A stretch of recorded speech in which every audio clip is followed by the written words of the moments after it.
nossa vida e vamos falar um pouco sobre essas coisas. A palavra de hoje nós vamos falar um pouco sobre as chaves da rainha Esther.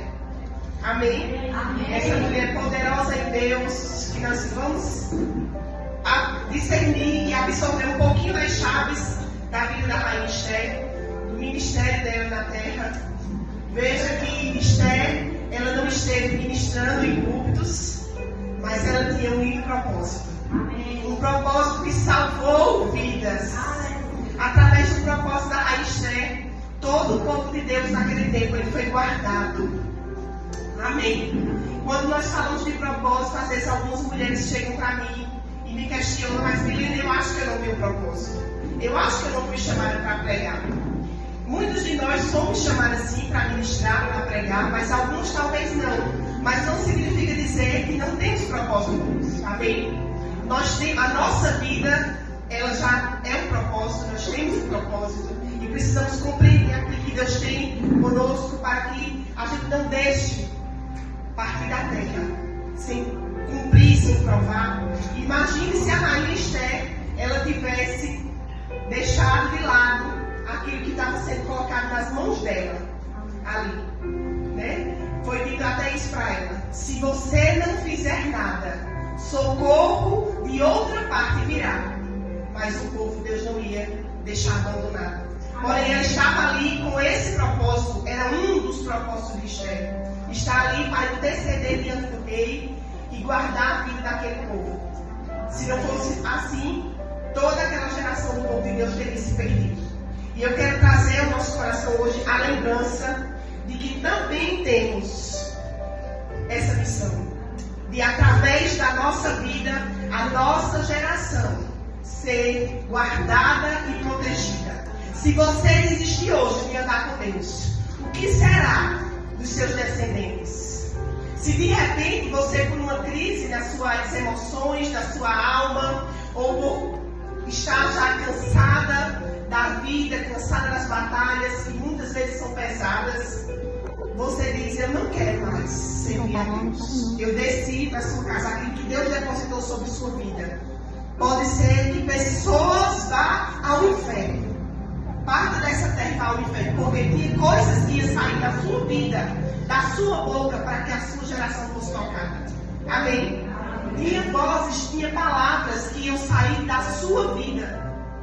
Aí você diz: como? Mas eu acho que eu não vou pregar. Sim, mas a sua vida ela já prega. Você impacta pessoas ao seu redor.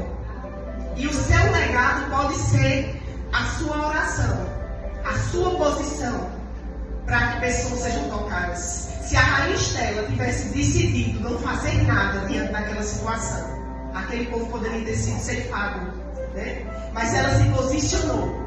E mulheres posicionadas, elas estão gerando legados. Amém. Nós não vamos, talvez a nossa mente, nossos olhos não vão alcançar tudo que Deus vai fazer através do teu posicionamento.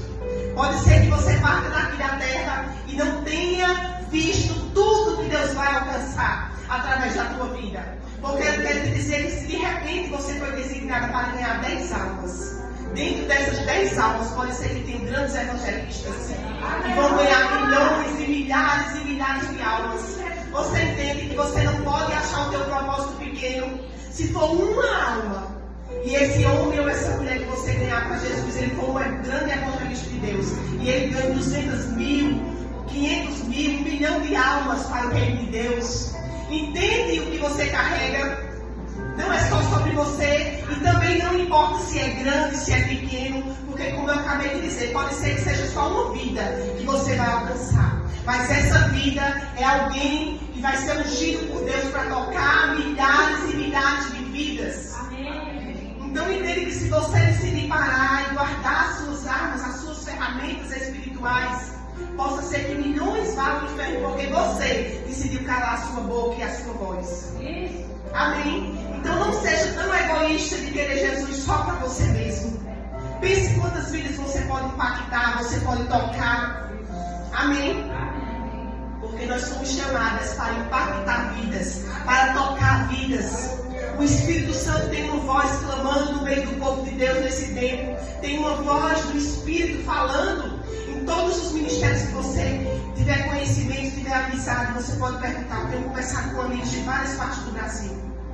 E nesse tempo, o Espírito Santo está curando a sua igreja para posicioná-los nas frentes de batalhas, porque o noivo vem vindo. E ainda há uma parte da igreja que aposentou as espadas, que aposentou aquilo, o chamado que Deus tem, simplesmente porque foi ferido, porque foi magoado, porque está frustrado, as suas expectativas foram frustradas, porque colocaram a sua confiança em homens. Eu quero te dizer que em todo o tempo nós seremos de alguma forma magoadas ou feridas, mas precisamos ser rápidas em curar, rápidas em alinhar, rápidas em voltar ao centro da vontade de Deus, ao propósito, ao cumprimento daquilo que Ele tem. Precisamos ser rápidas em nos curar e ir ao Espírito Santo e pedir que esse bálsamo banhe nosso coração e cure tudo aquilo que Ele precisar curar. Porque a igreja que o Senhor vem buscar é uma igreja posicionada, uma igreja que está equipada. Não vai ser pessoas que estão, eu não sei se eu quero, eu não sei mais se eu vou, não sei se eu quero. Não, são pessoas que estão capacitadas, cheias do Espírito Santo, prontas para a guerra, prontas para as batalhas. E eu e você precisamos ser esse tipo de mulher. Amém? Amém. Então, Esther, eu vou ler para vocês. Esther carrega chaves muito preciosas. Nós não vamos poder tocar nem 20% daquilo que tem dessa preciosidade desse livro. Amém? Mas eu ficarei feliz se conseguir falar algumas coisas para vocês. Está lá em Esther 2, no capítulo 8. Como vocês sabem, toda a história, havia uma rainha chamada Vasti, e essa mulher altiva, essa mulher cheia de altivez, ela se negou a um pedido do seu marido, que era apenas apresentá-la aos seus amigos. A nossa altivez muitas vezes nos rouba de viver aquilo que Deus tem para nós. E as mulheres precisam ser completamente saradas e curadas para viver aquilo que Deus tem. Amém? Precisamos ser mais quebrantadas. Precisamos nos alinhar completamente àquilo que o Pai tem para nós.